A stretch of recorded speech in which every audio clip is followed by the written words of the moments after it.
வணக்கம். என் பெயர் சர்வேஷ் மாரிமுத்து. நான் அவையார் பாடசாலையில் தமிழ் பள்ளியில் 4ஆம் நிலையில் படிக்கிறேன். தமிழ் தாயே வணக்கம். அன்னை மடியே தென்றல் கவியே, கண்ணே கருவில்லியே, கற்பகமே காவியமே, ஒளி ஓவியமே, அன்பே அமுத வெள்ளமே, என் அன்னை தமிழே, உன்னை வாழ்த்தி என் உரையை தொடங்குகிறேன். நான் இப்பொழுது புலவர் கணியன் பூங்குன்றனார் எழுதிய யாதும் ஊரே யாவரும் கேளீர் பாடலையும் அதன் பொருளையும் சொல்ல போகிறேன். இந்த பாடல் புறநானூற்றில் 192வது பாடலாக இடம்பெற்றுள்ளது.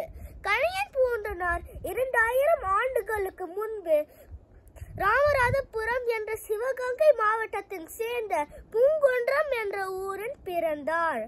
இன்று பூங்குன்றம் என்ற ஊர் மகிபாலன் பட்டி என்று அழைக்கப்படுகிறது. நான் இப்பொழுது யாதும் ஊரே யாவரும் கேளீர் பாடலையும் அதன் பொருளையும் சொல்ல போகிறேன்.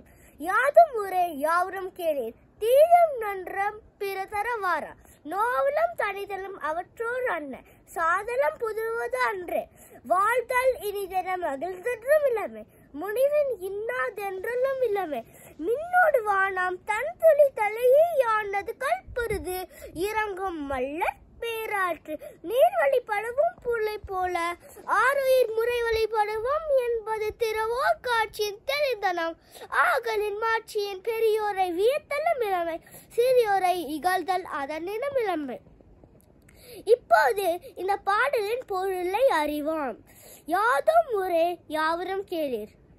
எல்லா ஊரும் எனது ஊர், எல்லா மக்களும் எனது உறவினர், தீதும் நன்ற பிற தரவாரா, தீமையும் நன்மையும் அடுத்தவரால் வருவது அல்ல, நோதலும் தனைதலும் அவற்றோர் என்ன, துன்பமும் மாறுதலும் கூட மற்றவர் தருவது இல்லை, சாதலும் புதுவது அன்று, சாதல் புதுமை அல்ல, பிறந்த நாள் ஒன்று உண்டெனில் இறக்கும் நாளும் உண்டு, இறப்பு புதியதல்ல, வாழ்தல் இனிதன மகிழ்ந்தென்றும் இளமை, முனிவன் இன்னாதென்றும் இளமை. இந்த வாழ்க்கையின் எது எப்போது என்ன ஆகும் என்று எவருக்கும் தெரியாது. இந்த வாழ்க்கை மிகவும் நிலையற்றது. அதனால் இன்பம் வந்தால் மிக்க மகிழ்வதும் வேண்டாம், துன்பம் வந்தால் வாழ்க்கை வெறுப்பதும் வேண்டாம்.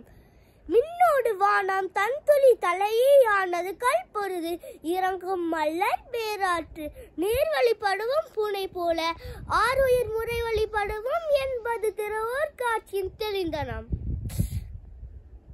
இந்த வானம் நெருப்பாய் மின்னலையும் தருகிறது, நம் வாழ மலையையும் தருகிறது.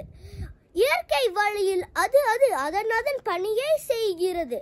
ஆற்று வெள்ளத்தில் கற்களோடு அடித்து முட்டி செல்லும் படகை போல வாழ்க்கையும், சங்கடங்கள் அவர் ஊழ்வழி அதன் வலையில் அடிபட்டு போய்கொண்டு இருக்கும்.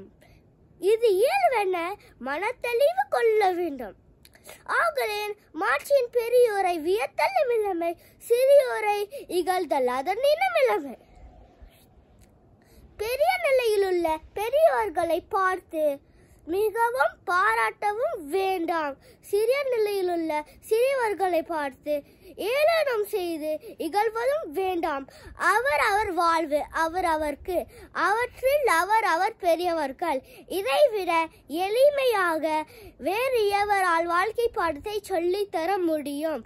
நன்றி, வணக்கம்.